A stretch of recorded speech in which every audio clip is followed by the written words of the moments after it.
From the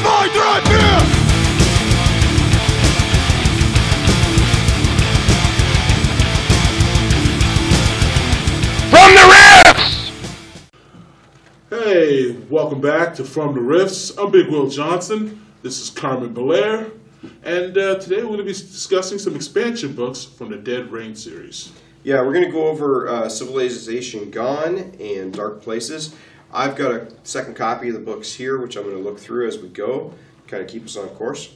Now, these are smaller books than we normally review, but because of the compact nature of the Dead Reign series, we decided we're going to do the two books together and discuss some of the new features that will be found inside. Yeah, these are only 64-page books, so they're so they're a little lightweight compared to most of the ones we've gone over. But they are handy. They flush out stuff that for your game kind of completes the picture. So anybody who's out there and they look at a GM for a Dead Reign campaign or zombie campaign using the Palladium. Yeah, these are primarily for a GM. Yeah. Okay, so I'll go through them real quick. I'm going to open it up here. So, excuse me while I do so. Okay, the first part of the Civilization Gone starts with basically bad guys. So it's most of the bad guy stuff you need to know. So basically, your typical bandits, street thugs, people who are going to take advantage of the fact that civilization has crumbled, and as we've seen in most post-apocalyptic or zombie apocalypse films or read in books or comics and the like, you're going to have people who take advantage of the weak, quote unquote. So yeah. So the book starts out with the madman and psychopaths. First we have the ghost walkers. They're kind of like the guy who's sort of going his own path through things. He's not paying attention to anybody. He doesn't want anything to do with anyone else. Just leave me alone type thing. Mm-hmm. Then we have the backstabbing cretin. Yes. So he's the kind of character who tries to join your party. Once he's part of your party, he knifes you in the back and steals all your stuff. He's always a problem. Then we have the messianic leader. So this is the guy who thinks he's the next coming of Jesus or Muhammad or whatever. Yeah, we're going to be religiously equilateral if we can. But there's always some nutjob who decides to start a cult in the middle of tragedy. So yeah. Then it goes on to the zombie master. This one's kind of neat in that it's a guy who's trying to train / control the zombies. So he walks around with the zombies on a leash and stuff, and he feeds other people to his pet zombies. It's a bit of a fetish, but everybody's got a hobby, even after the world collapses. The next one would be the zombie lover, and I think that I stand corrected. I think that the name kind of says it all right there. That's just be called the necrophile. Yeah, I guess. Anyway, then there's the deluded zombie lover. Now this is more like the mother whose kid got turned into a zombie, and she's trying to feed the kid and keep the kid, and she refuses to believe that the kid is actually dead. Or maybe it's the old couple who the wife is turned into a zombie, and the guy is trying to keep her fed and looks like a zombie. Yeah, that kind of thing. Okay, after we got your typical psychopathic killer. Then we got a zombie deathbringer, is like a guy who's so into killing zombies that other people are collateral damage, and he doesn't mind using you to get to them. Along with the zombie killing maniac, same sort of thing. Then we got paranoids and paranoid survivalists.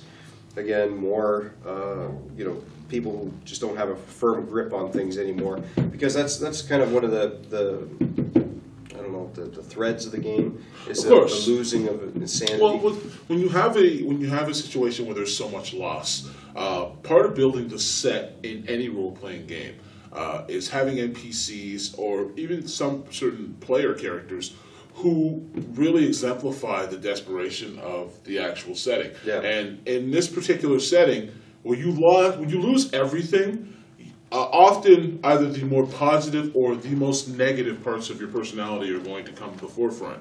So if you were that guy who was a little twitchy before, you're very twitchy now. Or if you're that mother who was extremely overprotective, well, maybe now your overprotection leads to you swinging a baseball bat at anything that moves. Yeah, and then we go into all the insanities. So this book brings into the game the insanities and insanity tables, so that your character can go over the deep edge. We haven't really highlighted that before, but that can really, I mean, it adds to the randomness of the game, but it actually does increase the flavor. And it can flush out your character, so, if your character's seen one too many evil things, maybe he starts tipping to the wrong side.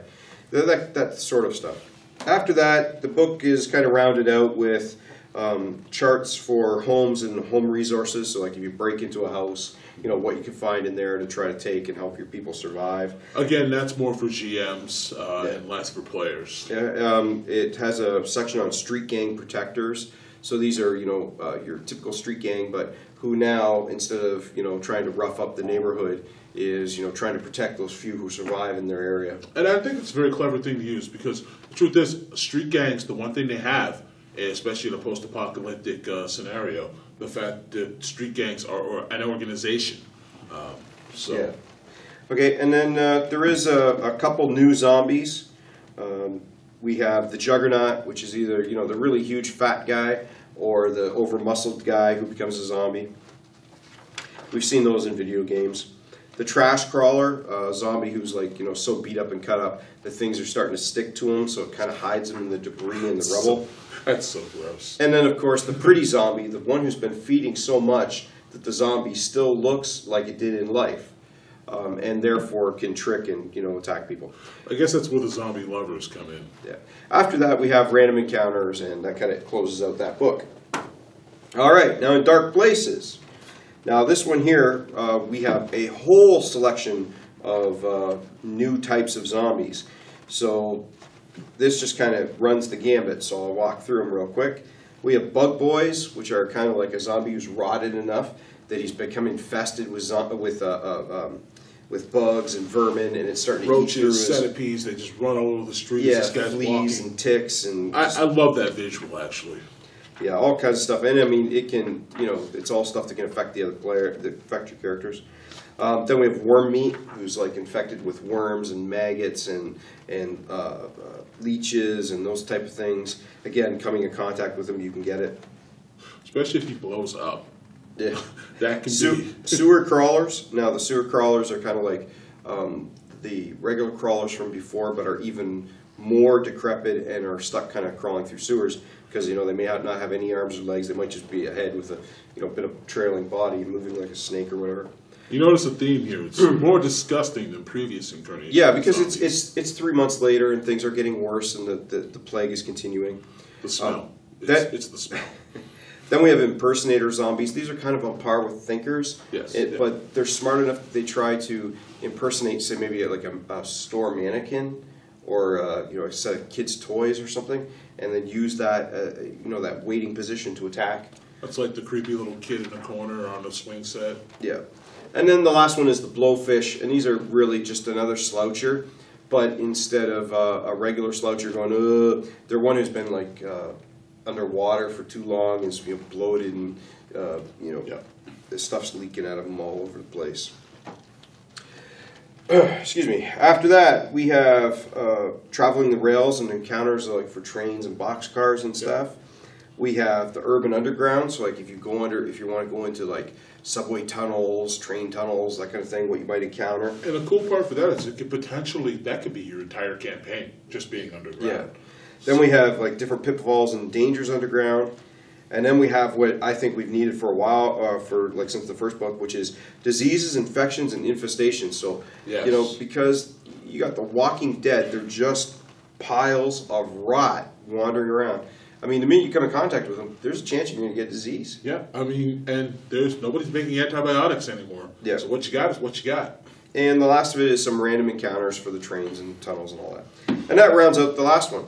So together, they do represent a really nice expansion for Dead Reign. More or less, this is your survival horror one-stop shop. So we hope you enjoyed this one. And do play the game. Do check it out. You will have a great time playing. GMs, you need them. Yeah. So and that's From the Riffs. From the Riffs. See you later.